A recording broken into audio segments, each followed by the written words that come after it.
नमस्कार मेरे सभी व्यूअर्स को। मैं अर्जुन अभ्यास मंत्र योगा में आप सबका स्वागत करता हूं। दोस्तों, हम अपने हठयोग प्रदीपिका के टॉपिक्स को आगे कंटिन्यू करेंगे। हमने आसन का जो चैप्टर है उसके साथ स्टार्ट कर दिया था एंड हठयोग प्रदीपिका में टोटल 15 आसनों के बारे में बता रखा है। तो 15 में से हम 6 आसन कंप्लीट कर चुके हैं पिछली वीडियोस में। दैट इज स्वास्तिक आसन, गोमुख आसन, वीरासन, कूर्मासन, कुकुटासन एंड उत्तान कूर्मासन। तो ये 6 आसन हम कंप्लीट कर चुके हैं।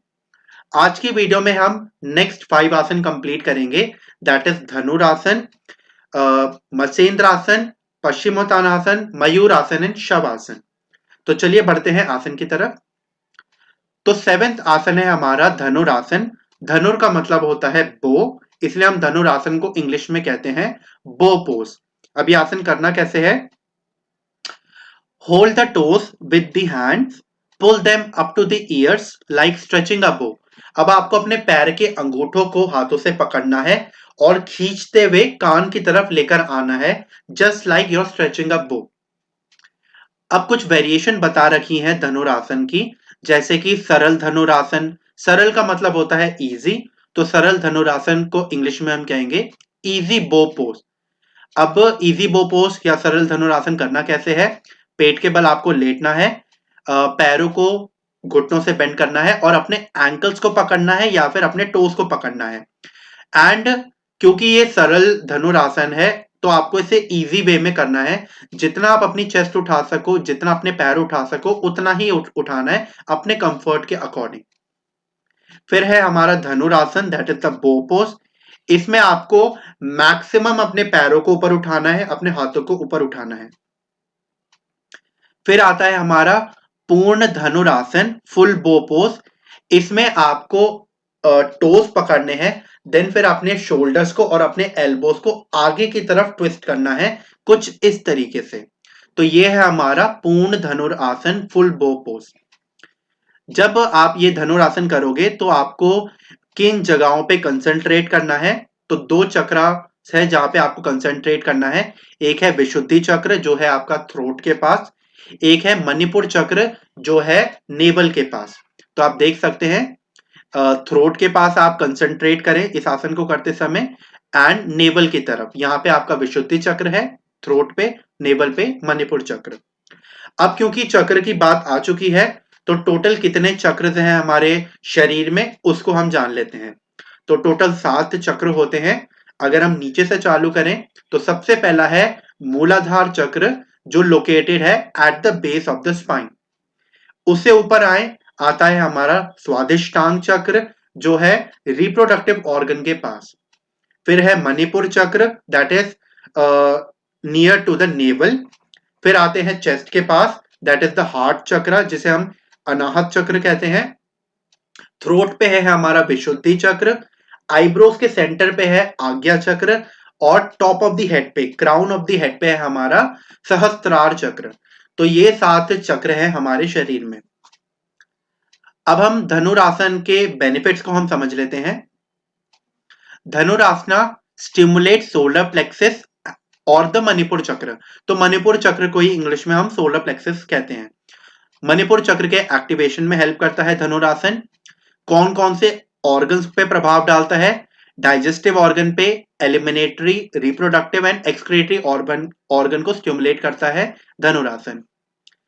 एंड अगर उसमें देखें, थेरेप्यूटिकली देखें, तो धनुरासन is helpful in diabetes because it massages liver and pancreas.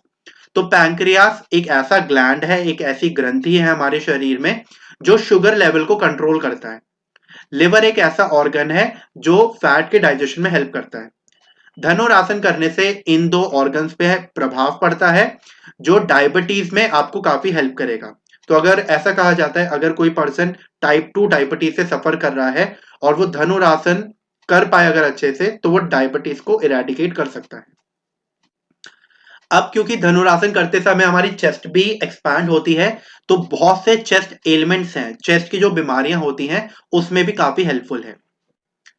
साथ ही साथ धनुरासन हमारे एंडोक्राइन ग्लैंड्स को, हमारी ग्रंथियों को भी स्टिमुलेट करता है, जैसे कि thyroid gland, adrenal gland and it help in inducing cortisone. अभी कॉर्टिसोन क्या है इसको समझ लेते हैं। कॉर्टिसोन एक ऐसा हार्मोन होता है जो हमारे बॉडी में पेन रिलीफ का काम करता है और एंटी इंफ्लेमेटरी का काम करता है। तो ये इन्फ्लेमेशन को कम करता है हमारे शरीर में। तो धनुर आसन करने से ग्रंथियां तो प्रभावित होती ही हैं, साथ ही साथ कॉर्टिसोन का प्रोडक्शन भी बढ़ता है जो एंटी इंफ्लेमेटरी की तरह काम करता है हमारे शरीर में। इसके अलावा धनुरासन हंच बैक का जो इशू है उसमें काफी हेल्पफुल है, क्योंकि आप देख सकते हैं कि धनुरासन एक बैक बेंडिंग पोज है। तो जो भी लोग जिनकी जो कमर है वो आगे की तरफ झुकी होती है तो उसमें काफी हेल्पफुल है धनुरासन। साथ ही साथ ड्रूपिंग शोल्डर्स का आगे की तरफ झुका होना उसमें भी हेल्पफुल है। आप देख सकते हैं कि धनुरासन में शोल्डर पे भी प्रभाव पड़ता है। Helpful in women's menstrual cycle and female infertility. तो ये सारे बेनिफिट्स हैं कुछ हमारे धनुरासन के। बढ़ते हैं अगले आसन की तरफ, दैट इज मसेंद्र आसन। मसेंद्र आसन को इंग्लिश में हम कहते हैं स्पाइनल ट्विस्ट पोज, और ये आसन योगी मसेंद्र नाथ के नाम पे रखा गया है। अब ये आसन करना कैसे है, इमेज के साथ देखते हैं। Right foot place at the base of the left thigh. तो हमें राइट फुट रखना है लेफ्ट थाई के बेस पे। तो ये है हमारी लेफ्ट थाई एंड उसके बेस पे हमें अपना राइट फुट बेंड करके रखना है कुछ इस तरीके से। And left foot side of the right knee, left foot को राइट नी के साइड में रखना है। ये है हमारा लेफ्ट फुट, तो राइट नी के साइड में रखना है left foot. Hold the left foot with the right hand and left arm behind the waste.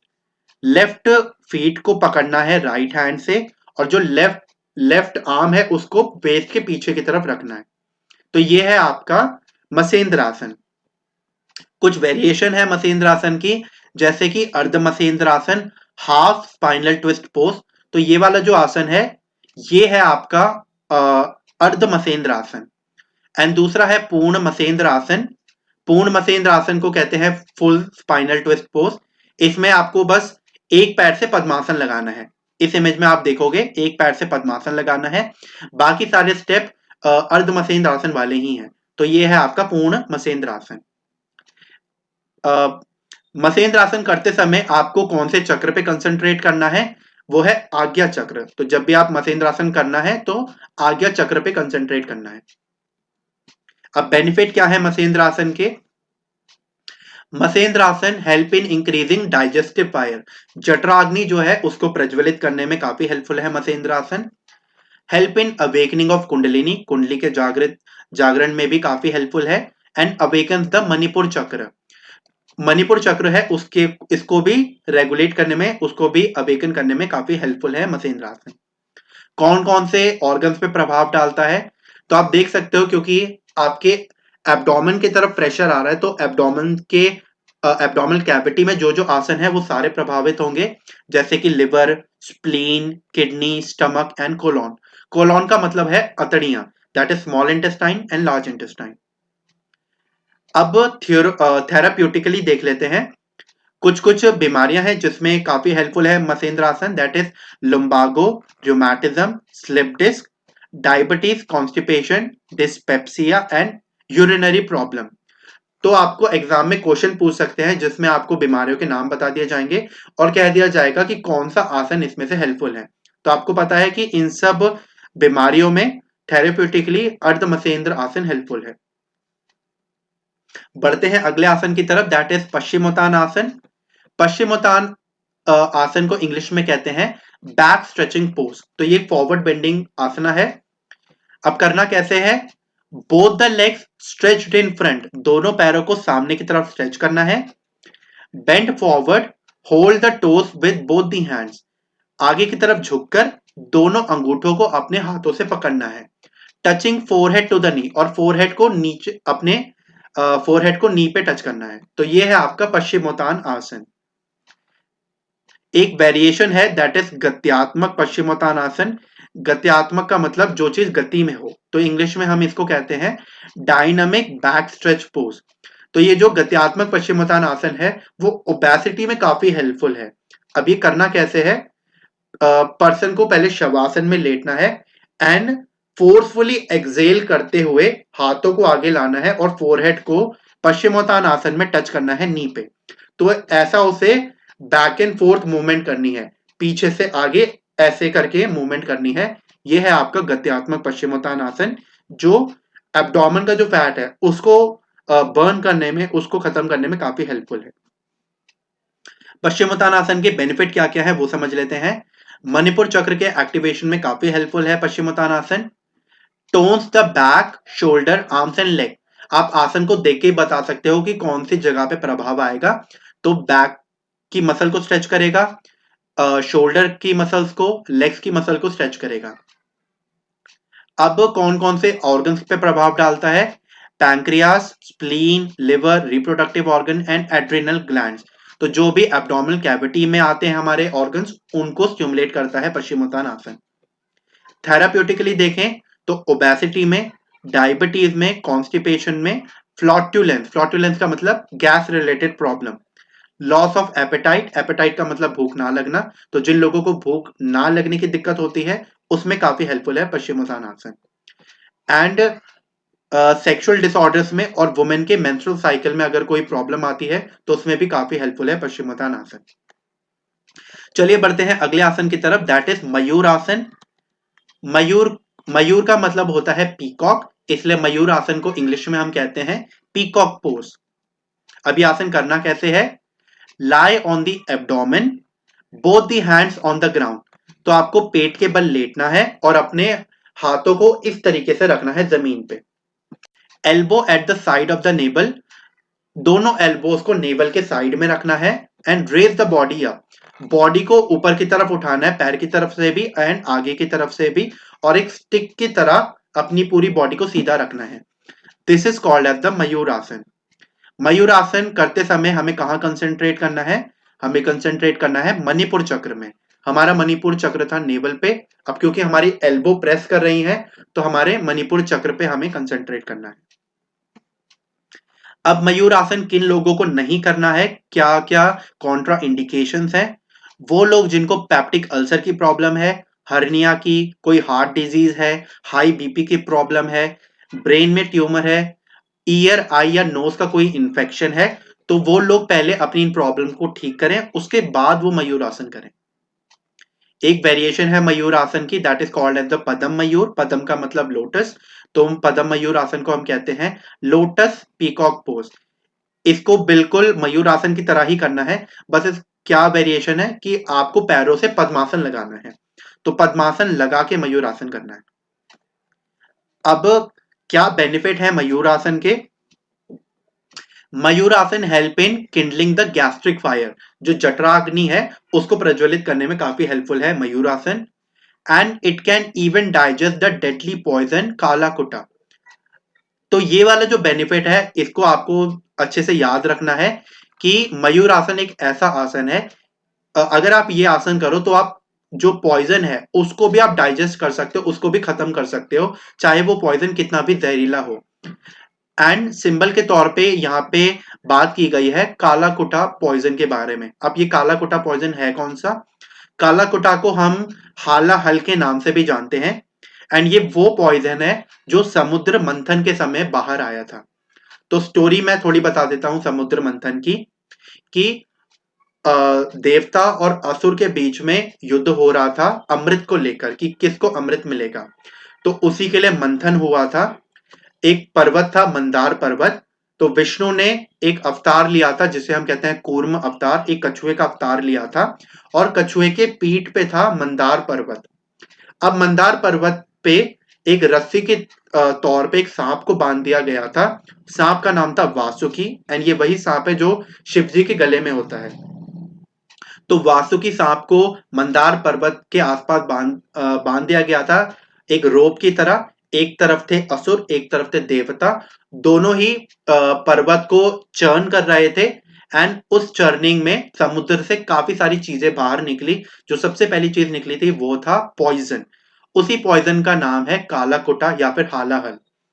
Shivji ने जो उस विष को ग्रहण किया था, एंड जब वो उस विष को ग्रहण कर रहे थे ताकि विष उनके गले से उनके कंठ से नीचे ना जा सके, तो पार्वती ने अपना हाथ को गले पे रखा था, इसी वजह से सारा पॉइजन गले पे इकट्ठा हो गया था एंड उनका जो कंठ है, उनका जो गला है वो नीला पड़ चुका था, इसलिए हम शिव जी को नीलकंठ के नाम से भी जानते हैं। तो काला कुट्टा जितना डेडली पॉइजन को भी डाइजेस्ट करने की क्षमता रखता है मयूर आसन, तो आप उसको भी खत्म कर सकते हो, उसके प्रभाव को भी। तो ये आप याद रख सकते हो अगर इससे रिलेटेड क्वेश्चन आता है अगर यूजीसी नेट में। थेरेप्यूटिकली देखा जाए कौन सा किन किन प्रॉब्लम्स में हेल्पफुल है मयूर आसन, एक तो ये ब्लड प्यूरिफिकेशन में काफी हेल्पफुल है, कॉन्स्टिपेशन में, फ्लॉटुलेंस में मतलब गैस के प्रॉब्लम में, इनडाइजेशन में मतलब अपच में, dyspepsia, chronic gastritis and diabetes उसमें काफी हेल्पफुल है मयूर आसन। ये हमारे लिवर को, किडनी को और गॉल ब्लैडर को स्टिमुलेट करता है। साथ ही साथ it rectify humour imbalance, humour का जो इम्बैलेंस है मतलब जो त्रिदोष की प्रॉब्लम है उसमें काफी हेल्पफुल है। अब 3 दोष कौन से हमारे, वात पित्त एंड कफ। वात का मतलब एयर, पित्त का मतलब है बाइल एंड कफ का मतलब है म्यूकस। तो इन त्रिदोष को रिमूव करने में हेल्पफुल है मयूर आसन। चलिए बढ़ते हैं आखिरी आसन की तरफ, दैट इज बढ़ते हैं 11वें आसन की तरफ, मतलब आज की वीडियो के आखिरी आसन की तरफ, दैट इज शवासन। शव का मतलब होता है डेड बॉडी, इसलिए हम शवासन को कहते हैं कॉप्स पोज। अब ये करना कैसे है, lying flat on the ground like a dead body. तो आपको एक डेड बॉडी के समान जमीन पे लेट जाना है, पूरे बॉडी को ढीला छोड़ देना है, this is called as the Shavasana. Benefit क्या है, it is helpful in development of body awareness and pratyahara. अब ये जो प्रत्याहार है ये 5वां स्टेप है पतंजलि के अष्टांग मार्ग का। तो पतंजलि के अष्टांग मार्ग में क्या क्या स्टेप्स आते हैं 8 लिम्स में, यम, नियम, आसन, प्राणायाम, प्रत्याहार, धारणा, ध्यान एंड समाधि। तो 5वां जो स्टेप है वो है प्रत्याहार, उसके डेवलपमेंट में काफी हेल्पफुल है शवासन। थेरापेटिकली देखें कौन सी बीमारियों में हेल्पफुल है, तो शवासन सभी प्रॉब्लम्स में हेल्पफुल है, particularly high BP, peptic ulcer, anxiety, hysteria, cancer, psychosomatic disease. Psychosomatic disease का मतलब, साइको का मतलब है माइंड, सोमा का मतलब होता है बॉडी, तो वो बीमारी जो माइंड से बॉडी में रिफ्लेक्ट करती हैं वो होती हैं साइकोसोमैटिक डिजीज, तो उसमें काफी हेल्पफुल है, और न्यूरोसिस में काफी हेल्पफुल है। साथ ही साथ it is important for developing धारणा एंड ध्यान। तो पतंजलि के 7वां जो, छठा और 7वां जो स्टेप है धारणा और ध्यान, उसको भी डेवलप करने में काफी हेल्पफुल है हमारा शवासन। तो आज हमने 5 आसन कंप्लीट किए, धनुरासन, देन मसेंद्रासन, पश्चिमोत्तानासन, मयूर आसन एंड शवासन। अभी तक हम 15 में से 11 आसन कंप्लीट कर चुके हैं, अब सिर्फ 4 आसन रह गए हैं। 4 आसन ये हमारे मेडिटेटिव आसना कहे जाते हैं हठयोग प्रतिपिका में। ये आसन है हमारा सिद्धासन, पद्मासन, सिंहासन एंड भद्रासन। इन 4 आसन को हम आगे आने वाली वीडियोस में कंप्लीट करेंगे। आज की वीडियो में इतना ही। अगर आप भी यूजीसी नेट एग्जाम की तैयारी कर रहे हो पेपर 2 योगा की, तो आप हमारे चैनल के साथ जरूर जुड़िए। आप हमारे चैनल को सब्सक्राइब कीजिए, नोटिफिकेशन बेल आइकन को दबाना मत भूलिए, ताकि आपको हमारे वीडियो की लेटेस्ट नोटिफिकेशन मिलती रहे। वीडियो अच्छी लगी हो तो वीडियो पे लाइक कर देना, कोई भी डाउट हो तो आप हमारे कमेंट सेक्शन में जाके आप हमें कमेंट कर सकते हैं। मिलते हैं अगली वीडियो में, तब तक के लिए धन्यवाद।